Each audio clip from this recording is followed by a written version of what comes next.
We live in a celebrity-obsessed world, don't we? Look at me.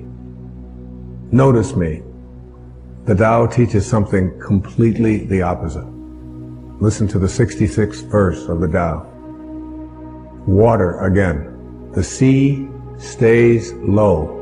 And because the sea stays low, all of the rivers and all of the streams empty into it. Because it stays humble, because it stays in that place of just allowing everything to come to you. He was trying to teach us the important lesson of letting what we know is coming come to us. I practice this so much more now in my life than I did at one time. I can remember years ago, I had written a book called Your Erroneous Zones back in the 70s, and it stayed on the New York Times bestseller list for something like 27 months. And many weeks it would be number 1, and then it would go down to number 3, and then it would go to number 2, and down to 7, and all of that. And I was doing The Tonight Show in those days on a regular basis.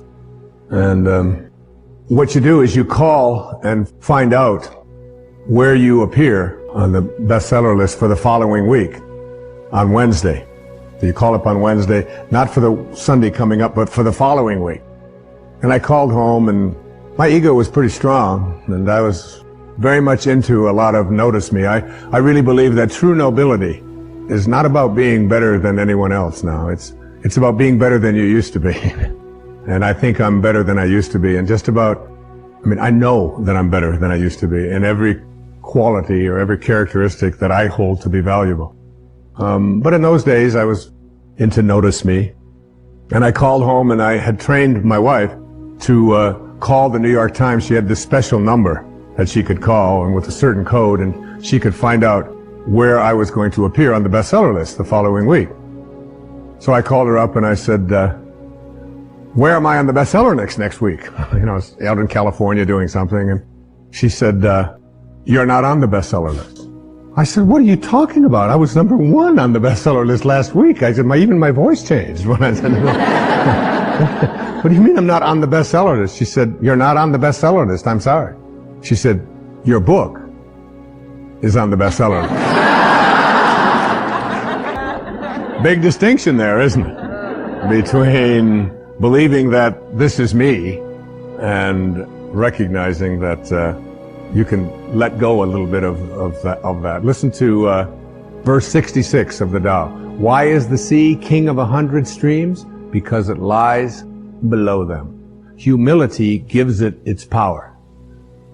That's a very important principle to understand. And I live on the ocean, right next to it. It's my front yard.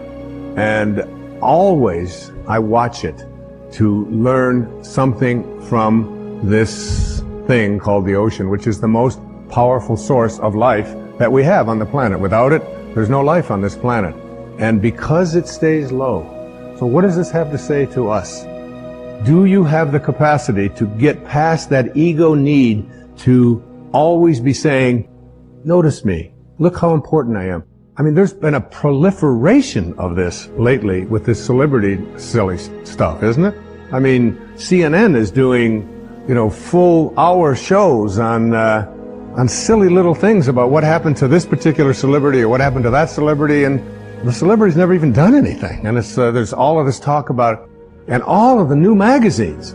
And you go through an airport and you look on the newsstand, and all the same photos, just with different magazines. I don't even know what the names of all of them are, but there's like this huge market now that we have for people to get into a state of notice me, notice me, notice me. And how much do we train our young people, particularly in our schools and so on, that the one who is the star is the one who gets the most attention.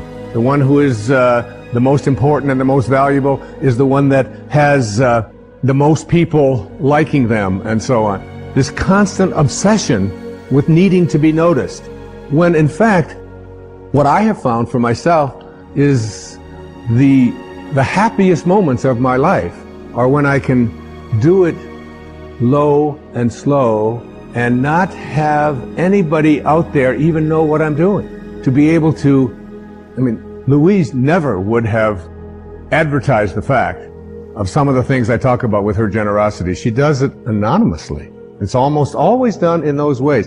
No, look at me, look and notice me, how important I am, and so on. So much to learn from that kind of wisdom, from that kind of inner connection to the Tao, the ability and the willingness to say, to do it anonymously, to say that you can just get done almost anything that you want to get done if you don't become obsessed with taking credit for it.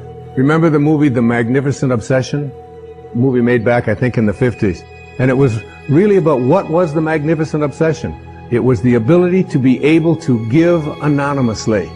What is Alcoholics Anonymous? It is everybody stays anonymous. Nobody has a title. There's not even anybody in charge. There's no leaders of this. There's no president. There's no vice president. There's no organization. It's just, here's a group of people who just want to help other people whose lives are out of control. So here's a meeting place, and you come, and one day somebody will chair it, and then somebody else another day will chair it. And one of the things I found when I attend one of these meetings is that I feel, you'll see so many people who are downtrodden, who feel as if their life has passed them by, who look like they don't have any teeth, they haven't shaved, they're dirty, they're God in disguise. Mother Teresa was asked the question about what she does when she was in Calcutta, and she said, every day, I see Jesus Christ in all of his distressing disguises. All of his distressing disguises. That you can see this source, you can see the Tao, you can see it when, particularly in those who are the most obscure, the most isolated from everyone else. And whenever I go to one of those meetings and I hear people get up and they tell their stories, I feel there's so much presence of the source, of God, of spirit, of Lao Tzu, of Tao, whatever you want to call it, in one of those meetings than I've ever felt in any church. I've never felt the presence of it more. And I encourage you, any of you watching this right now, go to one of those meetings. You don't have to be an alcoholic. You don't have to. I'm not an alcoholic. I don't call myself an alcoholic. I was never out of control. I drank, but I wasn't out of control. But I still go to those meetings. I have people in my own family that have struggled with addiction, and I go with them, and I sit there and I listen to those stories, and I get shivers down my back when I think about how beautiful it is to be in the presence of people. All they want to do is help each other. There's a movie called My Name is Bill W. James Woods played it, and James Garner is in it. And his life just got totally out of control with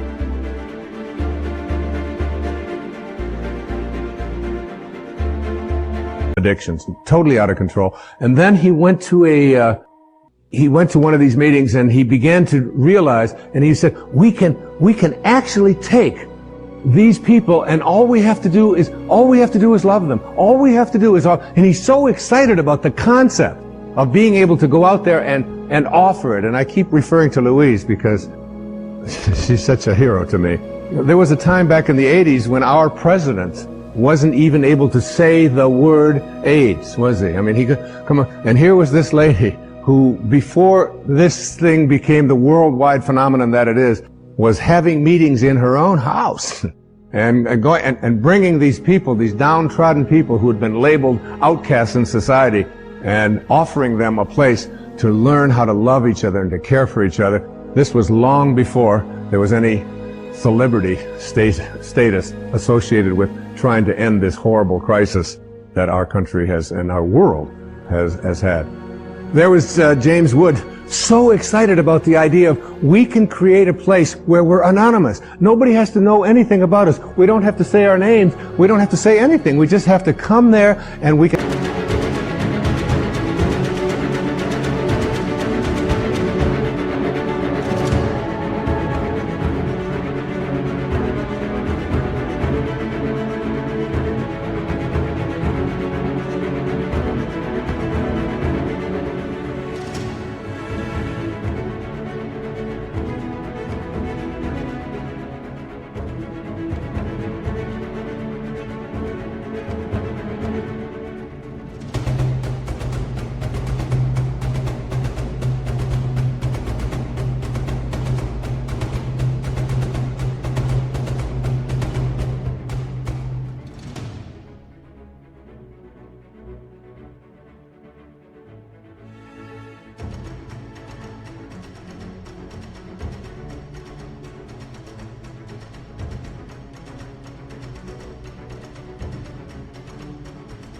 and help each other. And before that happened, everybody who got out of control with addictions, particularly with alcohol, would die. There was no cure. There was no cure. And where did they find their cure? They found it in being anonymous. They found it in being obscure. They found it in having no organization. They found it in having no elected representative. They found it in having no rules.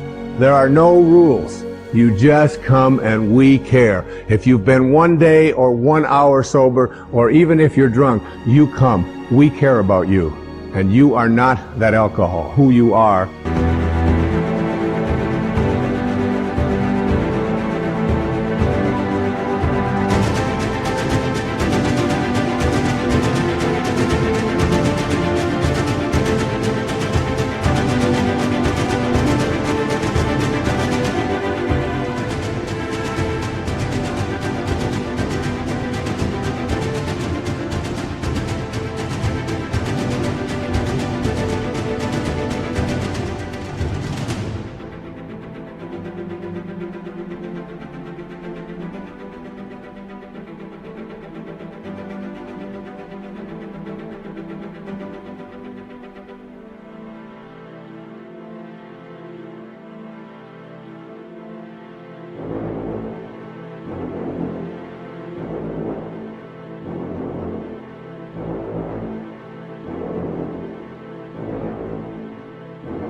Is this divine soul.